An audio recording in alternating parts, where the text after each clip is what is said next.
Massive. Chief Meteorologist Tim Miller. Weather coverage you can count on. The Live 5 or 6 Skyview Network, sponsored by Terry Lambert Hyundai. We have another spring-like pattern this week with upper 70s and low 80s. We'll be back to abundant sunshine tomorrow, and winds are staying pretty high. I'll have all the details coming right up.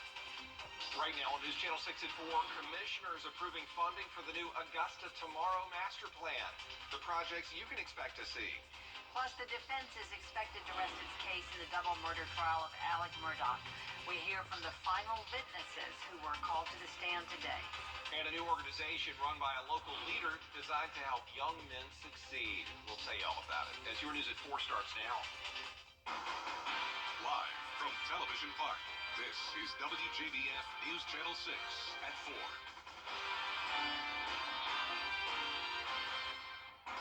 Good afternoon, everybody. I'm Brad Mean. And I'm Jenny Montgomery. Thanks so much for joining us. Coverage you can count on begins with the possibility that downtown Augusta could soon see some positive changes.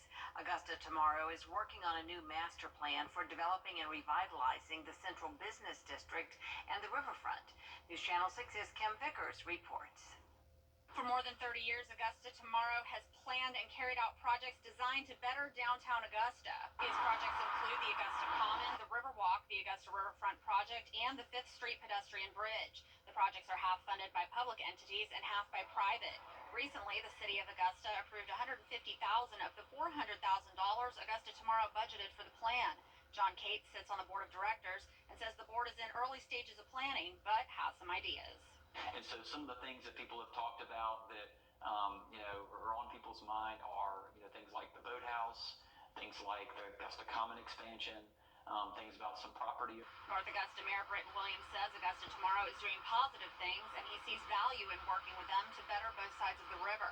Coco Rubio is a business owner and longtime advocate for downtown revitalization.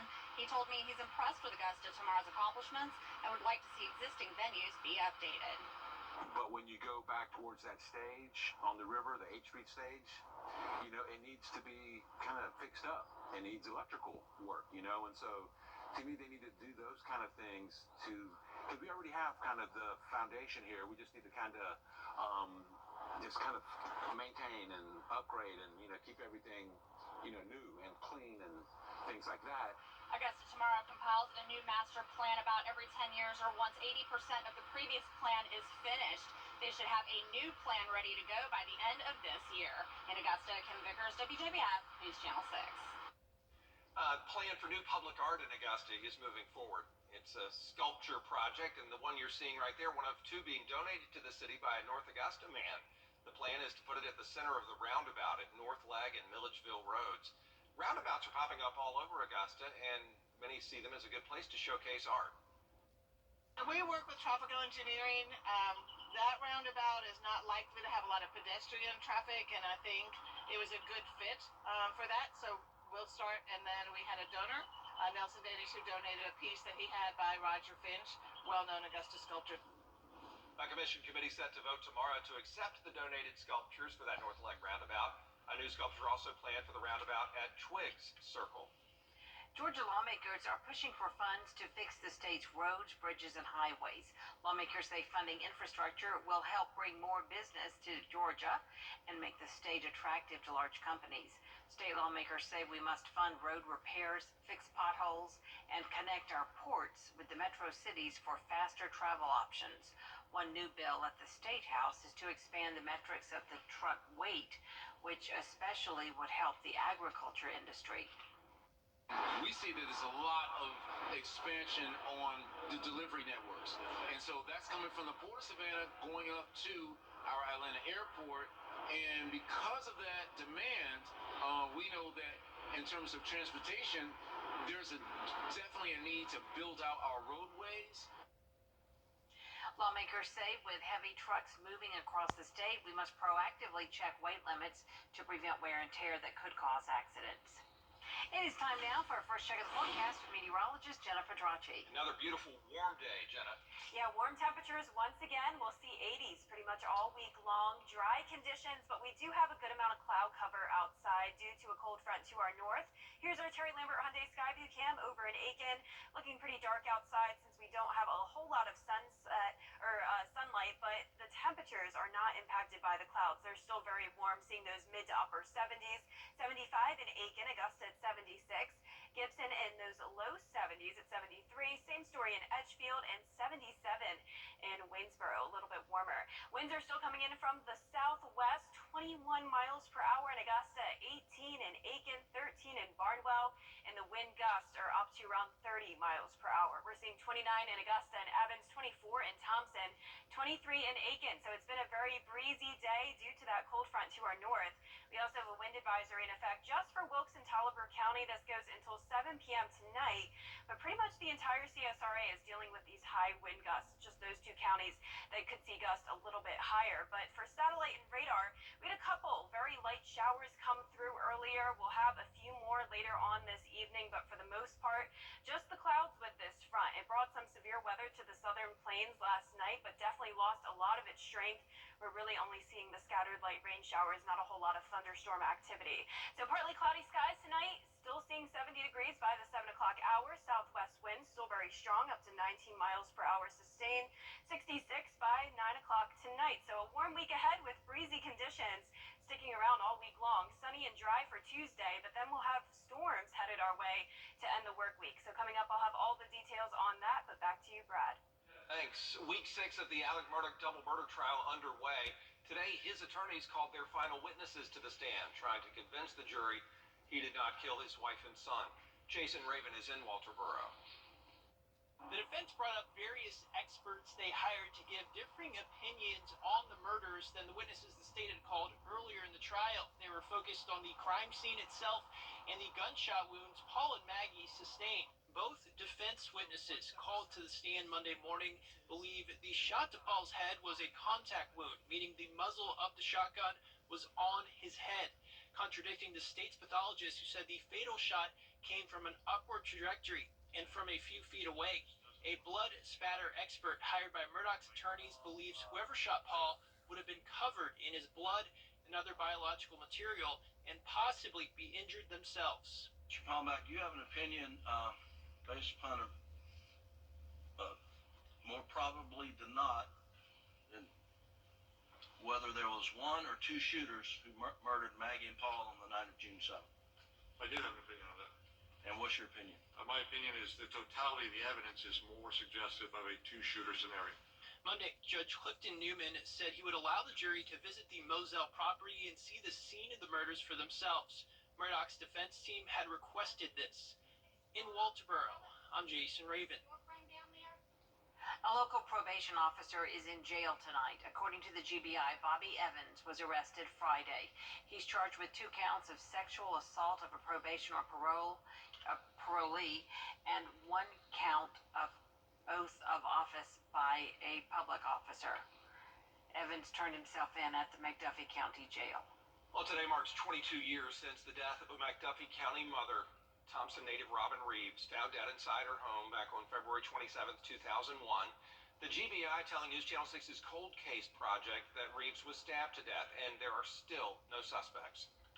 Someone just took it away and either doesn't think anything about it or just gets to live free and not even being held responsible for what they did. Anybody with any information about the murder should contact the GBI, and there's going to be a public vigil for Robin Reeves tonight at 7 o'clock at 220 Gordon Street in Thompson. We have Reeves' full story on our website, Wjbf.com. A native Augustans nonprofit is now in full swing. Tiffany Hobbs has the story. When he's not providing opportunities for the underserved business and nonprofit communities in Augusta, Hawthorne Welcher Jr. is preparing young men for success. For years, Welcher has worked as the director of the Housing and Community Development Department in Augusta. This year, he's launched his nonprofit aimed at preparing youth to be successful as they go out into the world. He tells us the name Left-Handed Principles was inspired by his experience as a left-handed person who often had to find alternative ways to learn growing up. And I think for me, it's an alternative to pretty much say, hey, we must continue to be able to give back to the community so nothing changes. You know, so in my off time, I'm committed and dedicated to being sure that we touch our youth as well as we touch our men, using a model of saving the son, save the city. Through his nonprofit, Hawthorne Welcher Jr. tells me that he hopes to provide services for youth all the way to nonprofit and business support. For more information on Left-Handed Principles, visit us at wjbf.com. In Augusta, Tiffany Hobbs, WJBF, News Channel 6. Advanced voting is underway. Happening now, parents in Richmond County can give input on a plan that would move hundreds of students to different schools.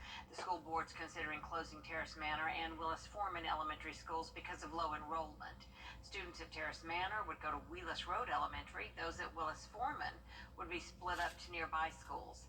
The first of 4 town halls on the issue kicks off this afternoon. It's happening right now at the Board of Education building on Broad Street. Coming up, social media having an impact on mental health by changing the way its users try to seek help. How some are using TikTok to research symptoms. We'll take a closer look when we come back. Your door is always open, so is the fridge. At Kroger, however you shop, in-store, pickup, or delivery, you get the same great prices, deals, and rewards.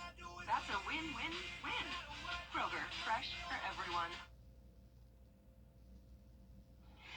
Social media is having an impact on mental health and how young people are seeking help. Hannah Latier spoke with college students and professionals about the good and bad influences it can have. It shows here that the mental health hashtag on the TikTok app has been searched more than 70 billion times, and it's becoming a way for users to self-diagnose mental health issues. A Mental Health America study says Georgia ranks 48th out of all the states when it comes to access to mental health care. Young adults tell me they can use social media apps to help them find others who are going through similar struggles without having to pay for a therapy session. But it's not a permanent solution. I don't think that getting help from TikTok and Instagram is the answer. Seeking professional help is definitely the way to do it, but being able to find someone on the internet who's like, oh, I've been through this, and kind of, just helping, it can be a small step, or even just realizing, like, oh, maybe I do have a problem. Augusta University offers free counseling sessions for students, and many licensed psychologists offer online counseling sessions that are covered by health insurance plans. In Augusta, Hannah Latier, WJBF News Channel 6. Have you heard of PFAs? These are those so-called forever chemicals that South Carolina health leaders say are really the environment's version of a virus. And right now, DHEC is looking into PFAs and finding out how much of those substances can be present in drinking water before that water gets too dangerous. Over the course of 3 years, the Environmental Protection Agency has been trying to come up with some sort of response to this forever chemical, and an announcement about their work is coming soon.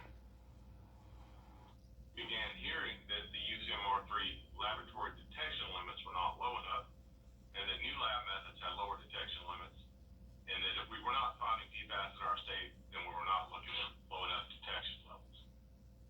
DHEC says this meeting is just the first in a series of briefings they're going to hold over the coming weeks, meetings that'll outline their plan once that announcement from the EPA comes down. Still ahead, meteorologist Jennifer Crotchy is up next with your 5 for 6 forecast. Yeah, she'll check the rain chances for the rest of this work week. Stay with us. I'm Attorney James. Accurate forecast with WJBF Live 5 for 6. I hope you had a great weekend. We're back under another spring-like pattern with very warm temperatures for this time of the year. Starting out the work week, pretty cloudy though. Here's our Terry Lambert Hyundai Sky View cam. Not the brightest day outside, but nonetheless still very warm, 76 degrees. Pretty cloudy right now and windy. Southwest winds of 21 miles per hour. Dew point in the upper 50s, so it's a little bit muggy outside as well. Seeing 70s across the board with the exception of Bamberg and Sylvania sitting at that 80-degree mark.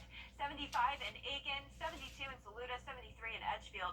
Thompson, you're at 74 and 75 in Lincolnton. So we have that southwest wind for all of us. It's been windy over the past couple of days. Right now, 15 miles per hour sustained in Aiken, 13 in Waynesboro, 16 over in Gibson, and the wind gusts have been up to around 30 miles per hour. Right now seeing 29 mile per hour gusts in Augusta and Evans, 28 in Aiken, 24 in Barnwell. So a very windy Monday it's been. Not a whole lot of rain headed our way though. The wind is due to a cold front to the north of us. That's also what's bringing us the cloud cover, and notice a little bit of green popping up on satellite and radar. So we'll possibly see some isolated showers as we go into the rest of this evening, but overall this front has lost a lot of its intensity over the past day. So last night it brought a severe weather outbreak across the southern plains from Missouri all the way down into northern Texas. Most of this is wind reports, but there's several tornado reports in here as well. So we're fortunate we don't have to worry about that.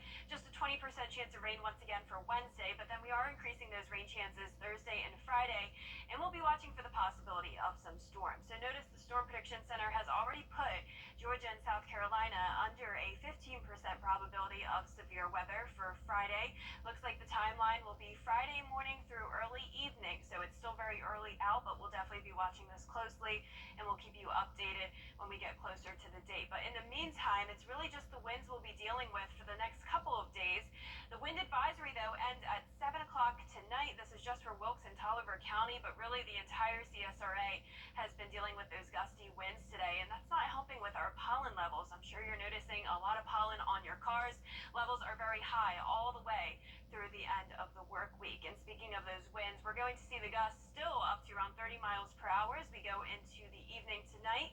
11 o'clock, 30 around the Aiken area. Settling down as we go into the overnight hours, around 15 to 20 miles per hour. And for a Tuesday, not quite as high, but still pretty breezy. So we're still going to be under the southwest wind.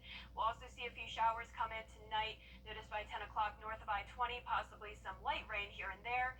Then when the front pushes off towards the south, we'll have clearing skies. Tuesday afternoon looks beautiful, and we'll continue to see the sunshine throughout the rest of the day. Lows tonight will be in the upper 50s through low 60s. It depends on the location of the front, so a little bit warmer towards the south. And for tomorrow, abundant sunshine, upper 70s through low 80s, so a little bit warmer than it was today. We're going to continue to see 80s all the way through Friday. Rain chances are going up Thursday and Friday with the chance of strong to severe storms. Then we'll be back to sunshine over the weekend with a little bit of a cool down back into the upper 60s. All right, Jenna, thank you. Coming up, it is almost springtime. It feels like it, as Jenna just pointed out, and that means it's also time to maybe do some cleaning, donate some clothing you don't wear anymore. Yeah, we'll take a look at where you can donate some of your unwanted clothing for the greater good. That's next. At Stanton Optical, 200 at Walmart and over 150 at America's Best. When it comes to value, Stanton Optical is the top bird. Spring cleaning may be on your mind these days, but what should you do with any unwanted clothes? Sometimes unwanted clothes are in poor condition, or access to certain donation centers can be difficult. Melissa Adon reports. Inside the Los Angeles Mission Warehouse, people like Christopher Taylor are hard at work, making sure donated clothing find a new home, a cause deeply personal. Once I was one of them out there. 6 years ago, Christopher found himself accepting the services of the LA Mission, and he learned how a shirt or a pair of shoes can go a long way. If I want to give clothing, what's the best advice? The only thing that we encourage is dignity. So when you're thinking about what to give, think about what you would like to receive. Other tips from organizers at the LA Mission include sorting through the items you will donate and bagging or tagging them accordingly. If the clothing has holes or is tattered, consider bringing it to a textile recycling center or program in your neighborhood. We have a partner that we use that kind of rags items and uses it for textile recycling, and so nothing really gets wasted. Here at the LA Mission, they receive thousands of pieces of clothing just weekly, and a consistent need are actually warm clothing like jackets and sweaters. Underneath each garment is a story, tales that Victor Lozano gets to experience. There are times when I help somebody with clothes, they come at the last minute, hey, I got an interview tomorrow, and I've helped them, and weeks later, they're like, do you remember me? You gave me that shirt, you gave me that tie, I got the job. So that's like, wow. As those who work here have a full circle moment. I always walk past the mission, but I never thought I would be a part of the mission. All thanks to one simple donation. Melissa Adon, ABC News, Los Angeles. The There is more coverage you can count on coming up next on News Channel 6 at 4:30. Including the Supreme Court meeting this week to hear arguments over President Biden's plan to cancel student debt loans for more than 40 million eligible Americans. Your dream